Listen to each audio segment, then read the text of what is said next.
दरबार कहता है परिवार सर्वश्रेष्ठ स्थान है हमारा, हमारे रहने का सर्वश्रेष्ठ स्थान है।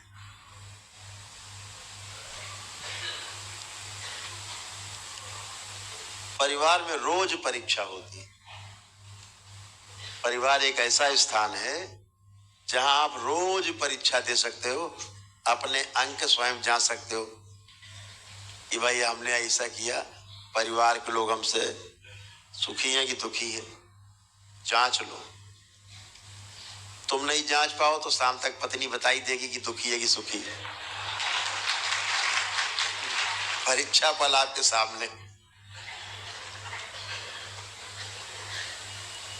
तो ये संसार बहुत अनोखा। एक छोटा सा वो चुटकुला याद आ गया आज हमें।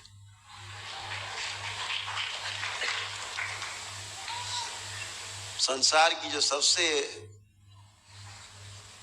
आध्यात्मिक जगत में, सूक्ष्म जगत में जो सबसे पवित्र स्थान है उसे शमशान कहा जाता है, भोले भंडारी का स्थान।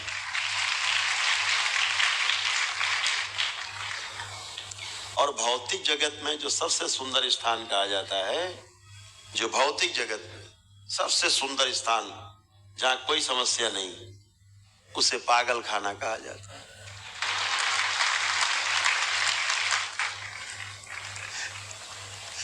पागल खाने में भी कोई समस्या नहीं। जिनको समस्या हो रही है उन्होंने उनको पकड़ के रखा हुआ है।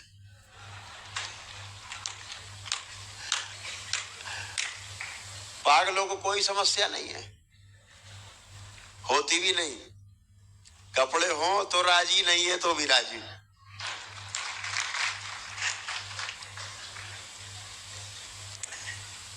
तो एक सज्जन पागल खाने गए तो नेताजी थे दुर्भाग्य से, तो पूछा उन्होंने डॉक्टर साहब से कि भैया जरा अपना पागल खाना दिखाओ। बोले चलिए दिखाते। तो निकले तो एक आदमी सर पटक पटक के अंदर रो रहा था। एक फोटो लिए था हाथ में, रो रहा था, फोटो देख देख के दाड़े मार मार के रो रहा था। वो कहा भैया चुप हो जाओ। कहने सोनेगा नहीं, वो तो रोता ही रहेगा, पागल है। कहा भैया कैसे पागल हो गया?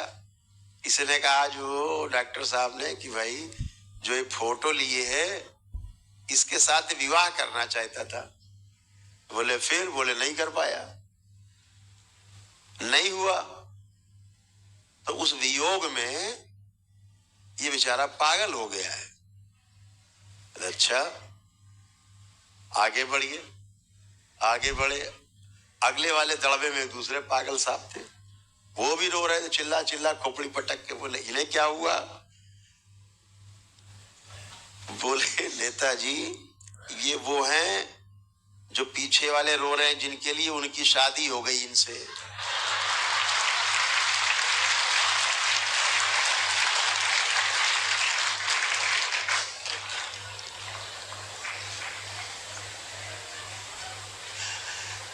तो कितना सुंदर पागल खाना है।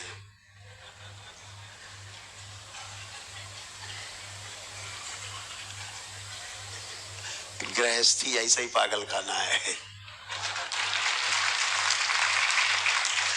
सब पागल खाने। और मजे की बात है कोई पागल ये नहीं समझ रहा कि हम पागल हैं।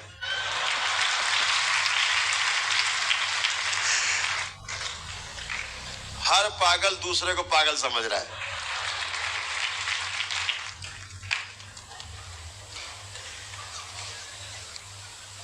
पागल पागल मिलके हंसते, जब डॉक्टर आता है देखो पागल आ गया।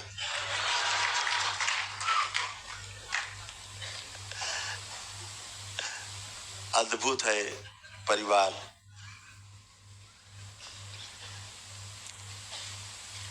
इस पागल खाने में रहने का मजा ही कुछ और है।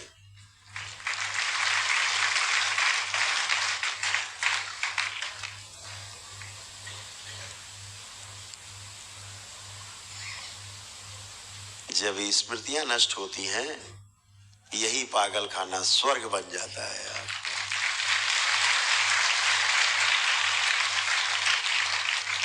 ये तभी तक पागल खाना है जब तक पितृ हैं, पितृ की स्मृतियां हैं, अपनी स्वयं की जन्मों जन्मों की विकृत स्मृतियां हैं, तभी तक ये पागल खाना है आपके लिए।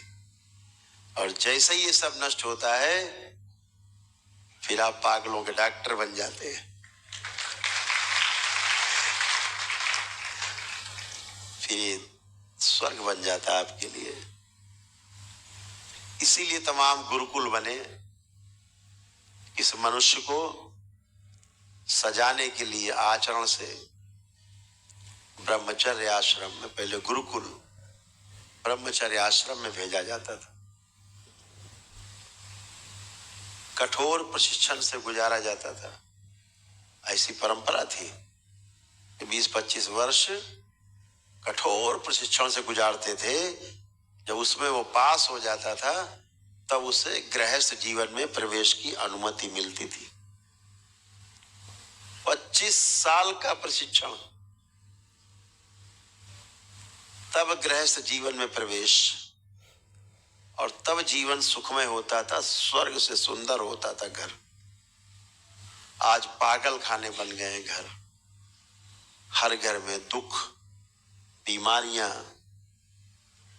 तनाव, चिंता, कलह, भयानक विभत्स। परिवार का नाम सुनते आदमी भड़क जाता।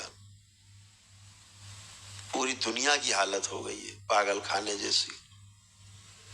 जब तक ये स्मृतियां रहती हैं आदमी पागल सा ही दिखता है।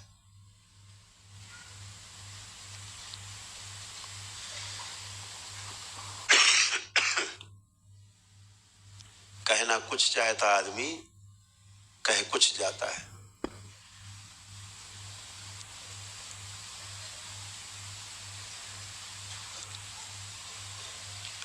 आप सभी परम सौभाग्यशाली हो कि आपने अपने पागल खाने को स्वर्ग बना लिया है। आपके पास वो कुंजी है, चाबी है। कोई कष्ट आया, बाबा को याद किया, माँ को याद किया, सब फिनिश। बच्चे अपने आनंद में, बड़े अपने आनंद में, बुजुर्ग अपने अपने आनंद में दरबार से जुड़ के, केवल जुड़ना ही तो है, अपने लिए ही तो प्रार्थना करनी है, स्वयं के लिए प्रार्थना करनी। आप सब परिवार के लोग कितने कितने कष्टों में आए, रास्ता नहीं दिखता था। आज अंदर आत्म बल है, आत्मविश्वास है, कुछ भी होगा मेरा दरबार मेरे साथ, मेरे बाबा मेरी माँ मेरे साथ है। इतना अटूट विश्वास, अटूट विश्वास। पैदा होना मरना है तो हमेशा चलेगा। अब किसी को मृत्यु से भय नहीं लगता। मृत्यु एक व्यवस्था दिखती है कि मृत्यु भी एक व्यवस्था है। पहले मृत्यु से भय लगता था, अब मृत्यु से भय नहीं। अब तो यमराज खुद ही अगल बगल दूर चलते रहते हैं, दूर हटो।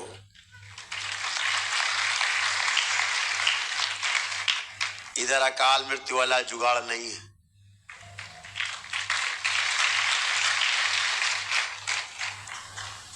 आप अपने अपने कर्मों के आधार पर, अच्छे अच्छे कर्मों के आधार पर अपने जीवन को और सुंदर बनाते जा रहे हैं और जीवन और सुंदर बनता जा रहा है। ध्यान साधना से इसको और आगे ले जाना है और आगे बढ़ाना है और अपने को और अपने परिवार को समाज में सर्वश्रेष्ठ बनाना है। ये लक्ष्य रखिए। अपने को सुंदर बनाना है, समाधान अपने अंदर लाना है। समाधान का मतलब कोई प्रश्न न बचे, कोई समस्या न बचे, इस ओर प्रयास करना है। फिर परिवार में समृद्धि लाना है, समाज में अभय लाना है और पूरी सृष्टि का पोषण करना है। इस लक्ष्य के साथ चलना है। यही तंत्र है।